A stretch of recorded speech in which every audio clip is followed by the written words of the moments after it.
everybody. So my name, for those who doesn't know me, my name is Anik Wallace, and I am originally from Africa, Cameroon.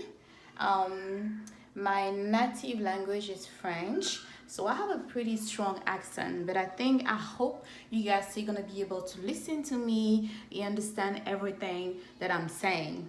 Okay, so the reason why you are on this channel now and the reason why you're seeing me, you're watching me, is because I have decided to make this little series about my business, about what I do, what I love, and I want to share with people, and I want to be able to motivate other people to do the same if possible.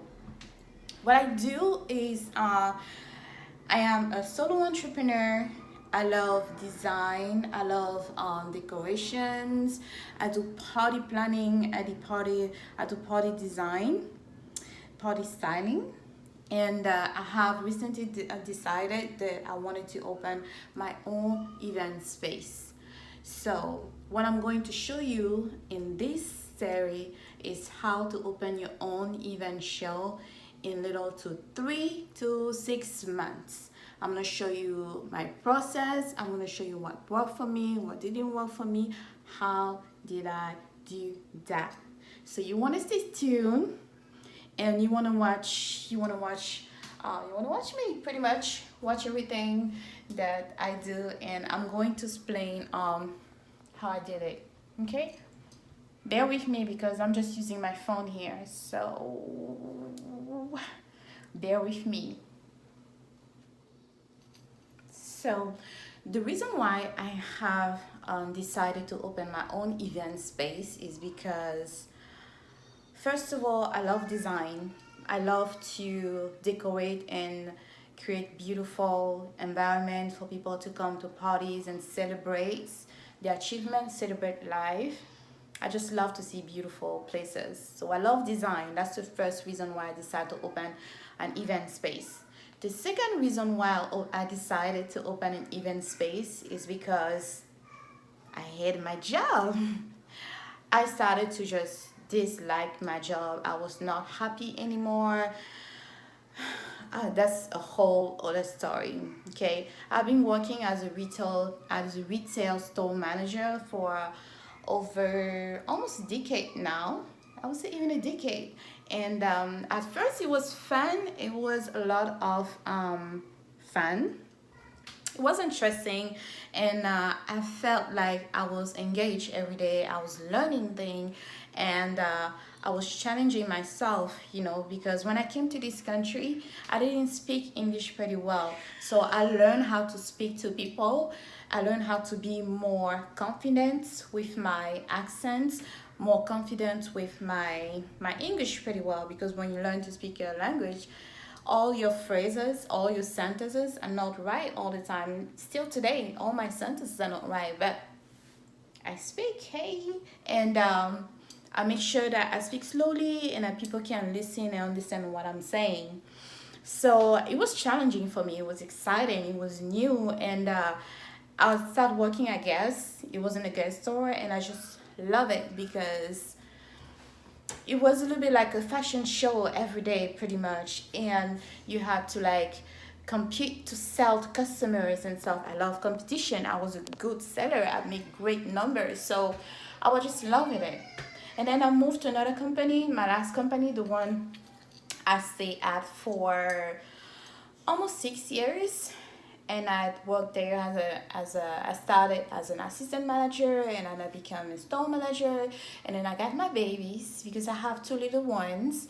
I got my babies, and I stopped working for like a year, and then I came back after that, and I started working again as an assistant manager, and it wasn't the same because I wasn't happy anymore. It's not like I had to learn anything new. There was nothing engaging, nothing exciting for me, and I just felt like I was wasting my time and I was wasting my life away. So that's why I decided to look for something else, something that made me more alive, something that I was passionate about, something that I could own, because I really believe that you should not put your destiny and your wealth, your money in other people's hands.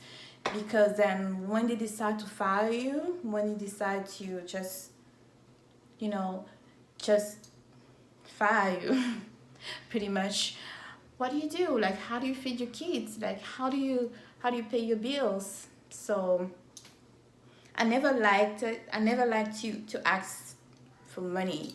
Even to my husband, I really don't ask him money. I ask him money if I really have to, and I don't have a choice. Then yeah. But so that's one of the reasons I wanted to be more independent. I wanted to feel alive. I wanted to do something I was passionate about, and that's when I got in contact with Nehemiah Davis. I'm gonna put the link of his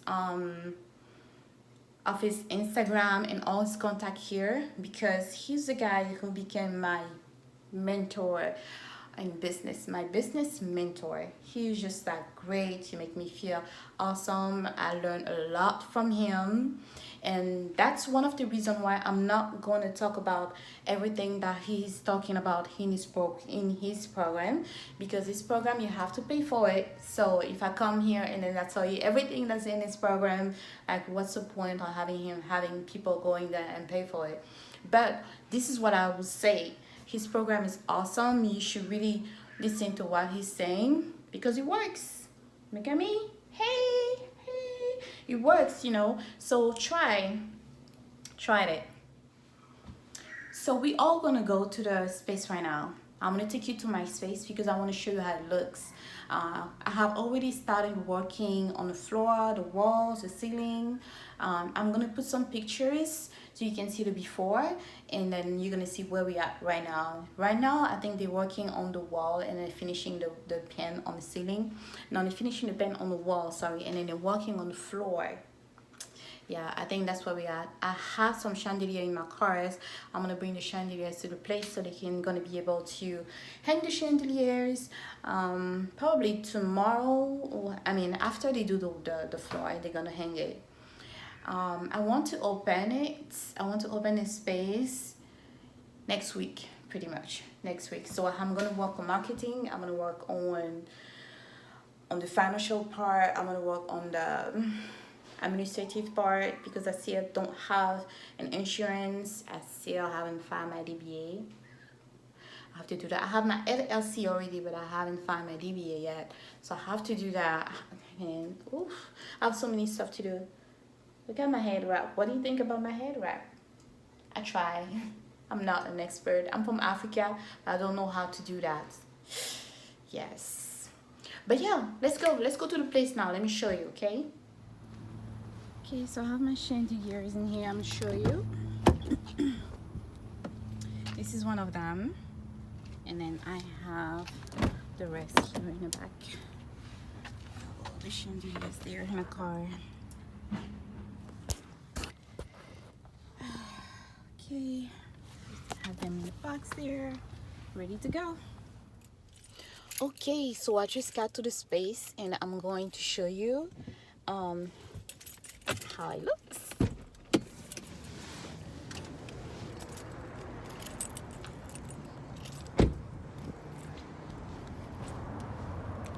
We're fixing this up. Ooh, hi Arno, how are you? Hi, how are you doing today? I'm good, thank you. All right. Nice I get to my see hug you. now and I'm not that dirty. Yes. Okay. Okay, since I have you here, I'm just have you introduce yourself a little bit. Introduce your business a little bit. So Okay. who are you? Well, my name is Arnold Brown. The name of my business is Hope in Motion Handyman Service. I've always been an entrepreneur, a man who liked to work with his hands. So from a very young age, went to school for mechanics.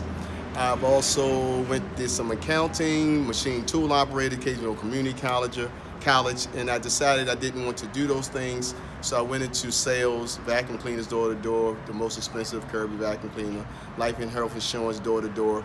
And it just wasn't my niche. And I know I like working with my hands.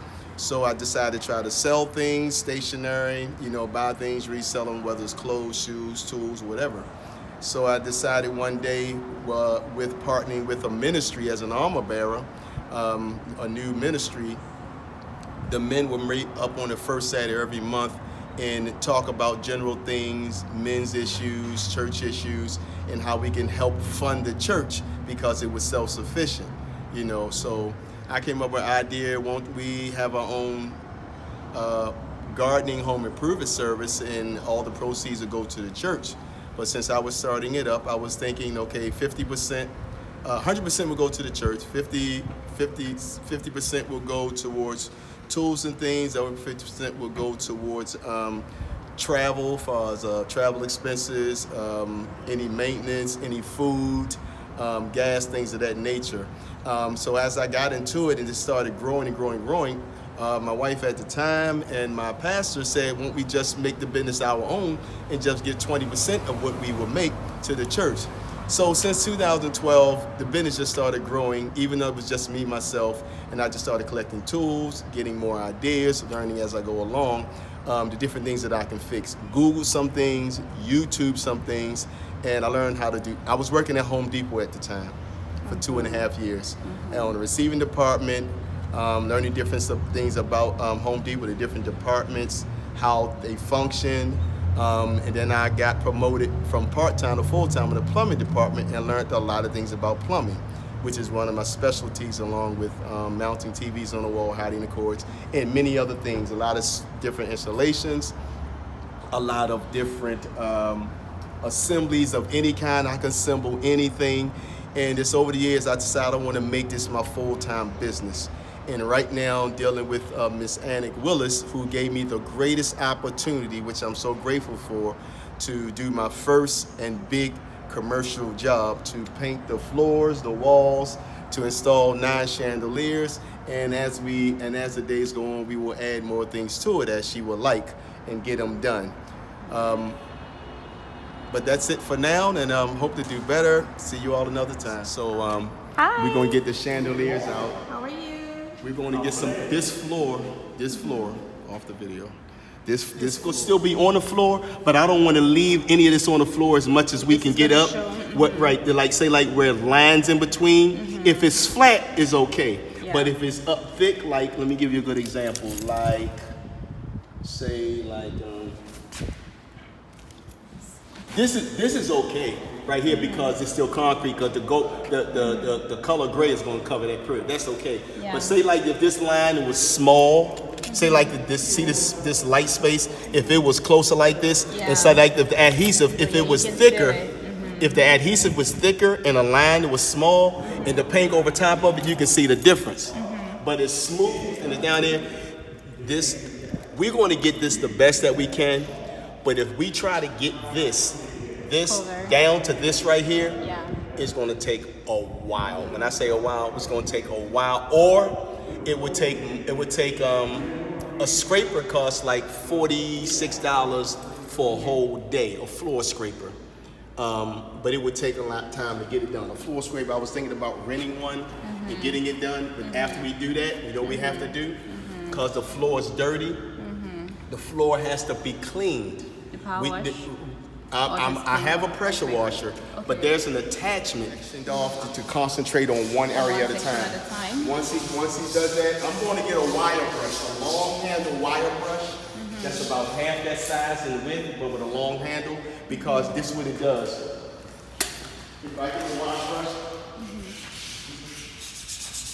see this? If I get a big one like this, see how this, and it probably get it up faster. See that? Yeah. So we don't be down there. That right there is going to take forever. Forever. He's on his knees. My wife been on her knees. I've been on my knees. My son been on his knees. It's a whole lot of work. And try to get it like this, even with a machine, we will